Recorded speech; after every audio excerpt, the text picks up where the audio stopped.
మీకు ఈ వీడియో నచ్చినట్లయితే వీడియో క్లిక్ చేసి ఛానల్ని సబ్స్క్రైబ్ చేసుకోండి. హోమ్ మినిస్టర్ కౌశికి వాళ్ళ ఇంటికి వస్తాడు.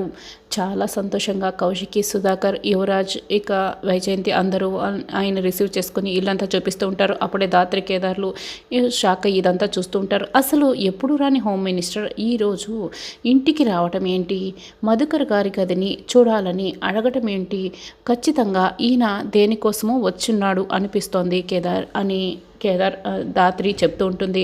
అవును, నాకు కూడా అలాగే అనిపిస్తుంది. అవును, ఏంటో కనిపెడదాం అని కేదార్ చెప్తూ ఉంటాడు. మధుకర్, నువ్వు ఆ రోజు తీసుకువెళ్ళిన రేకు ఇప్పటికీ ఎక్కడుందో నాకు అర్థం కావడం లేదు.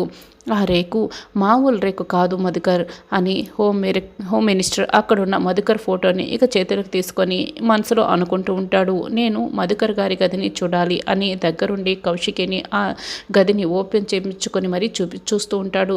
నేను ఒకసారి ఈ పెట్టిని ఓపెన్ చేసి చూడొచ్చా అని హోమ్ మినిస్టర్ మధుకర్ గారి గదిలో ఉన్న చెక్క పెట్టిని ఓపెన్ చేస్తూ ఉంటాడు. తప్పకుండా ఓపెన్ చేసి చూడొచ్చు అని కౌశికి అంటుంది.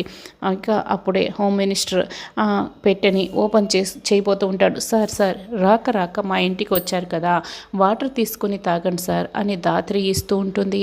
అవసరం లేదు అని మళ్ళీ హోమ్ మినిస్టర్ ఆ చెక్క పెట్టిని ఓపెన్ చేయబోతూ ఉంటాడు. అప్పుడే కేదార్ పరిగెత్తుకొని జ్యూస్ గ్లాస్ తీసుకొని సార్ కనీసం ఈ జ్యూస్ అన్నా తాగండి సార్ అని ఇస్తూ ఉంటాడు. అవసరం లేదు, నేను ఈరోజు ఉపవాసం, ఏది కూడా తీసుకోను, తాగను అని అతను చెప్తూ ఉంటాడు. వీళ్ళు ఖచ్చితంగా ఈ చెక్క పెట్టి నేను ఓపెన్ చేయకుండా ఉండటానికే ఇలా ఏదో ఒకటి ఇస్తూ అడ్డుపడుతున్నట్టున్నారు. అంటే ఈ చెక్క పెట్టిలో నేను తెలుసుకోకూడదు, చూడకూడదు ఏదో విలువైందో ఉంటుంది.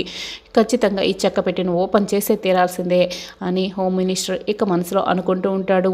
అంతకుముందు ఎవరో ఒక ముఖ్యమైన వ్యక్తి ఇందులో ఇన్వాల్వ్ అయి ఉన్నారు అని దాత్రి కేదార్లకి చెప్పిన అతను ఎవరో కాదు, ఈ వ్యక్తే అని దాత్రి కేదార్లు ఇక అర్థం చేసుకుంటూ ఉంటారు.